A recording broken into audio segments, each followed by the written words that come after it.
Hello दोस्तों, नमस्ते, प्रणाम। और आप सब कैसे हैं दोस्तों? कमेंट करके जरूर बताइएगा। तो आप सभी का स्वागत है कंचन यादव 11-12 ब्लॉग्स चैनल में। आप सब जाइए दोस्तों, सर्च कीजिए और अपना अपना प्यार दुलार आशीर्वाद दीजिए दोस्तों। आगे बढ़ाइए, सपोर्ट कीजिए। चैनल पे नए आए हैं तो सब्सक्राइब कर लीजिए, बेल आइकन को प्रेस कर दीजिए ताकि मेरे वीडियो का नया नोटिफिकेशन दोस्तों आप सब तक सबसे पहले पहुंचे। तो चलिए दोस्तों शुरू करते हैं। आज की वीडियो है दोस्तों निर्जला एकादशी। निर्जला एकादशी कब पड़ रही है, कौन सा दिन रहेगा, कौन सी तारीख रहेगी, उसके नियम क्या होते हैं, ये सभी चीजें आज की वीडियो में हम जानेंगे। तो निर्जला एकादशी दोस्तों 2026 में दिन गुरुवार 25 तारीख दिन गुरुवार को पड़ रही है। 25 तारीख को ही हमें व्रत करना है और इसके नियम जो है दोस्तों वो ठीक एक दिन पहले से ही शुरू हो जाते हैं। आप सबको पता है कि एकादशी का जो व्रत होता है उसमें 3 दिन का नियम होता है। तो द्वादशी से दशमी से लेकर द्वादशी तक के नियम होते हैं। बीच में एकादशी का व्रत किया जाता है, दशमी को नियम और द्वादशी को पारायण करते हैं, उस दिन भी नियम होता है। तो आप सबको इस वीडियो में हम बताएंगे। तो दशमी से लेकर द्वादशी तक के नियम दोस्तों। दशमी का नियम है दोस्तों शुद्ध सात्विक भोजन ग्रहण करें और इस दिन से हमें चावल मना हो जाता है। दशमी को सुबह में खा सकते हैं लेकिन शाम के समय सूर्यास्त के बाद चावल नहीं ग्रहण किया जाता है। दूसरों के यहाँ का अन्न नहीं ग्रहण किया जाता है। चना की दाल, मटर, कोई भी साग, कोदो, कांस के बर्तन में और लहसुन, प्याज, ये सभी चीजें वर्जित मानी जाती हैं। और मांस, मदिरा, ये सब चीज तीनों दिन वर्जित मानी जाती हैं। तो ये हमें दशमी से ही फॉलो किया करना पड़ता है। तो ये हो गए दशमी के नियम दोस्तों। दशमी के दिन ही हमें बाल वगैरह धुल लेना है और एकादशी के दिन हमें सुबह भोर में उठना चाहिए और स्नान ध्यान से निवृत्त होकर हमें शुद्ध सात्विक धुला हुआ पीले रंग का वस्त्र धारण करना चाहिए। और इस दिन हमें ना किसी के यहाँ का दोस्तों अन्न, न फल, न दूध, न कोई भी चीज हमें नहीं ग्रहण करना चाहिए। शुद्ध सात्विक अपने घर का ही फलियार करना चाहिए और स्नान ध्यान करके अपने घर में आकर अपने व्रत का सबसे पहले हमें संकल्प लेना चाहिए।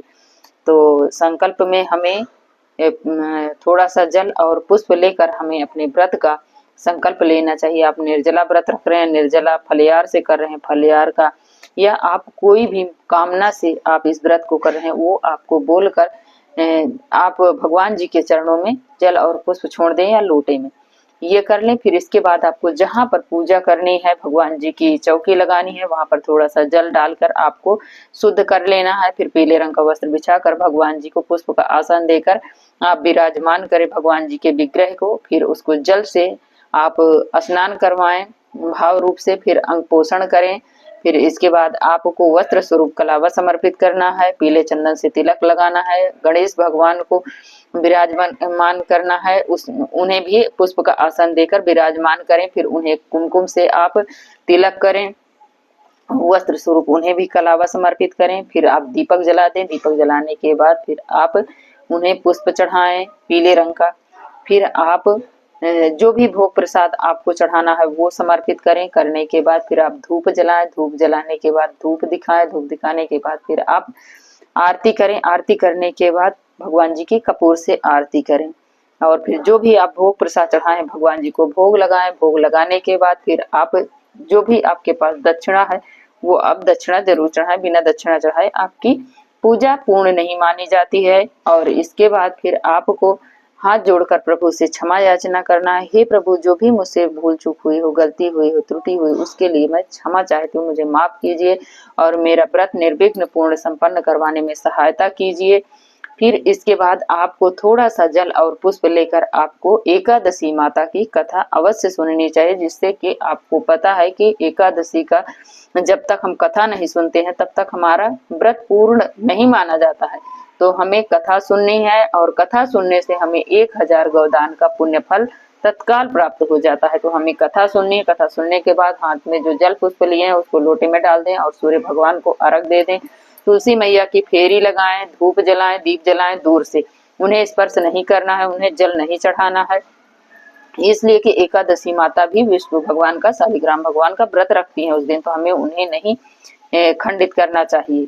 तो इस दिन हमें ऐसे करना है एकादशी के दिन दोस्तों। फिर इसके बाद आप जैसे निर्जला रखे हैं तो आप फिर कुछ नहीं खाएं पिएंगे, अपना नाम जप करें, गीता का पाठ करें, नारायण कवच का पाठ करें, ये सब कर सकते हैं।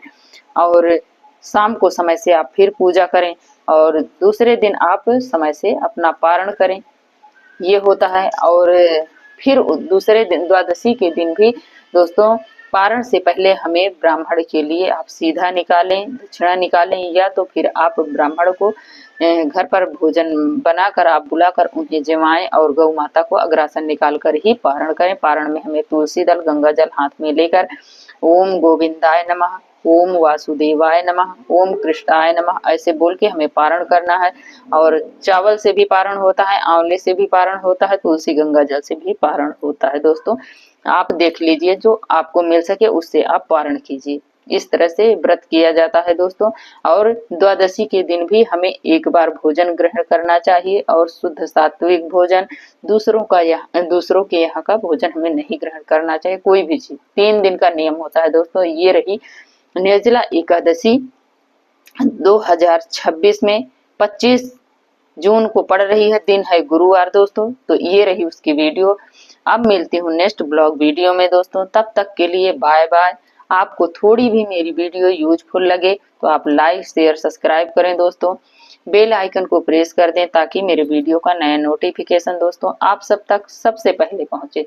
और आप लाइक नहीं करते हैं दोस्तों, हमें लाइक जरूर कीजिए प्लीज दोस्तों। आपकी एक छोटी सी लाइक से हमें बहुत हिम्मत एवं प्रेरणा मिलती है, तो आप जरूर कीजिएगा दोस्तों।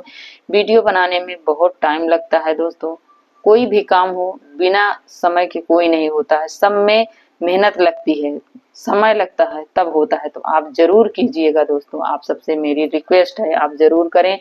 अब मिलती हूँ नेक्स्ट ब्लॉग वीडियो में, तब तक के लिए दोस्तों बाय बाय, राधे राधे।